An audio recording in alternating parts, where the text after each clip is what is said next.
Welcome everyone to the 2018 Ford F-350. Now this isn't your work a week F-350. This isn't the kind of vehicle that you would use to pour concrete with. You'll probably use this vehicle to tow your boat to the family cottage every summer, throw your ATV into the back of it instead. Now is that an unfair assumption? Well, not really, because this is the F-350 Limited. This is the top of the line Ford truck, the most luxurious one of their vehicles can be.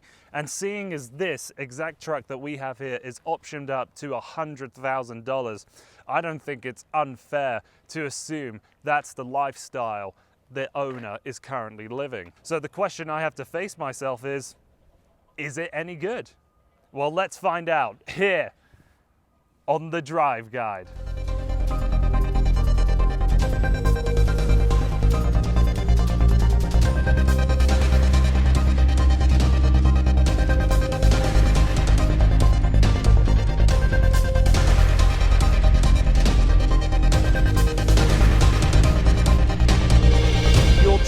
Bog standard working man's F-350 really can come with nothing much more than some cloth bench seats and maybe a digital screen for your radio. But with this Limited, we are looking at a $100,000 truck that packs absolutely everything. I have heated, cooled and massaged seats for the front. I have the Sync 3 system with the 8-inch touchscreen, dual zone climate control, blind spot monitoring, pre-collision braking assist, automatic lights, radar assisted cruise control, 360-degree cameras, the 10-speaker Sony audio system. Quite frankly, we have everything. We have absolutely every option fitted to this truck, which is what reflects its near six-figure price tag. So other things I need to tell you about this truck is that we have the diesel, of course, the 6.7 litre turbocharged V8 known as the PowerStroke, which is maybe one of the most arousing names in all of the automotive world.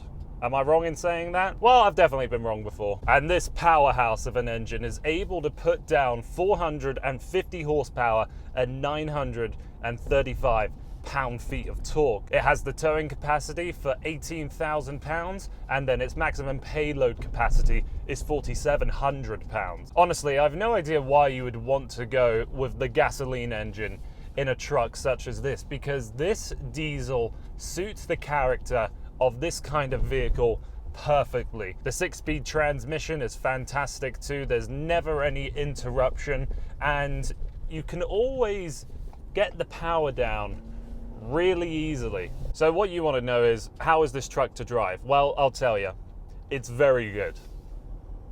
Oh, you want more than that? Okay, right, let me break it down a bit.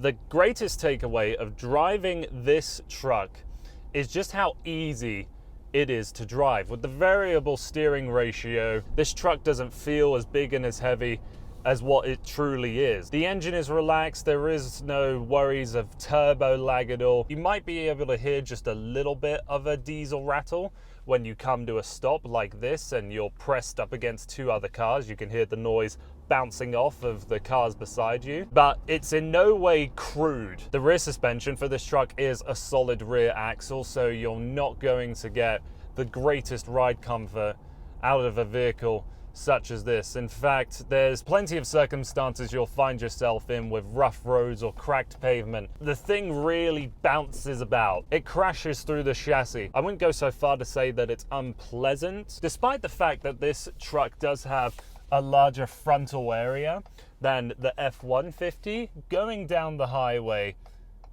is just as easy. It's refined, it's quiet. You might get the wind rushing over these large wing mirrors, but really you couldn't expect anything less. Of course, the F-Series, they're all related, and the interior of this one is very similar to the interior of the F-150. So everything's very open, everything's laid out very neatly, but there's a few things that are different that I really do wish were in the F-150. For one, these sliding cup holders where you could turn this space into your third and fourth cup holder.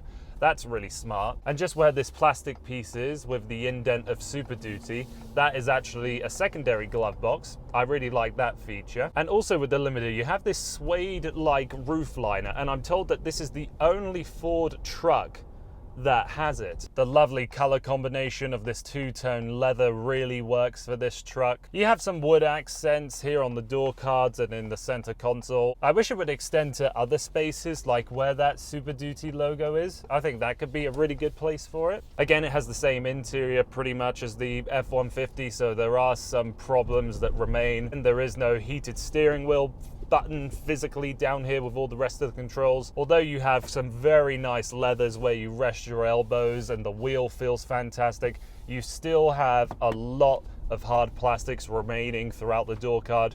Please do remember, it is a truck. It is based on something that could cost $25,000 and have 3 seats in it and that be it. Oh, and I forgot to mention the best thing about the interior. Look at this. Overhead switches. You have 6 auxiliary switches that you could hook up with maybe a light bar, and I absolutely love it. I don't think there's anything more erotic in the automotive industry than overhead switches. Oh, they don't even do anything right now, but I like clicking them. I would use this one to launch a rocket into space, and I would probably use this one to bring light to the world. I have never seen this before in a car, but right in here is a lockable metal safe. You have this big limited plaque here. It shows your VIN number, and then this number down here in the corner actually represents which F-350 Limited you're in. So for 2018, I am in the 306th one that Ford has built so far. Shifting over to the exterior looks of this thing, I'm going to be very bold and say that I think this is the best looking truck on sale today. It's so stocky.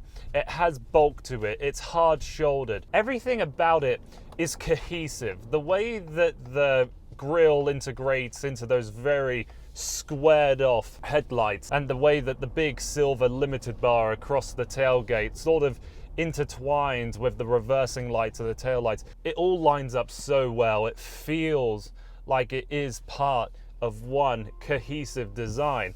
That's the thing that the F-150, I think, failed at. I don't think the headlights formed around the grille well enough. This one, though, different story. And when you see the reflection of those LEDs in the back of someone's car when you're, just at a stoplight, there is a powerful presence to this thing. So I've driven quite a few Ford products now, and pretty much all of them had the lane keep assist system, and they all work fine. You'll get a hiccup once in a while with them, but really that's to be expected with those kind of systems. This F-350 has that kind of a system as well, and it's the first time I've been frustrated enough with one of these systems to turn it off completely.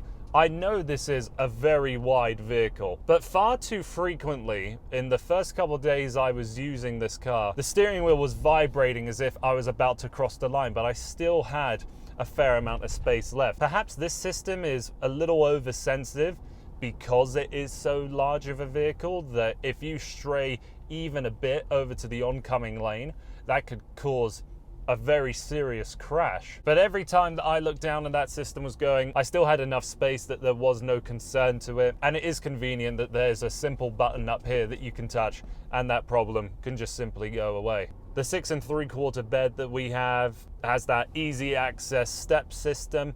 This truck doesn't have those box side steps like the F-150 did, and I really think it should. It is a shame that it isn't here. I'll admit, I'm not really a truck person. There aren't very many circumstances in my life where I would need a vehicle such as this. I don't have the lifestyle that necessitates its size and its abilities. But I have never taken a vehicle on a review and thought how I can personally apply it to my life. I am trying to put my mind into the perspective of someone that is going to own this kind of vehicle, someone that is actually shopping for a truck that costs nearly 6 figures. So then if I was putting myself into that kind of person's shoes, would I be happy with this F-350? The answer is a resounding yes. This truck has the capability to do everything that you could really want. It's incredibly refined for a long highway cruise. Although it might not have the interior materials that you might want out of a six-figure car, this truck is utterly impressive. And that's probably why it will continue to be such a popular vehicle for someone that is looking to tow their boat to the family cottage every summer. So that's everything from me. Thank you so much for taking the time to watching this video. I hope you can like, share, and subscribe, and I hope to see you again here on the Drive Guide.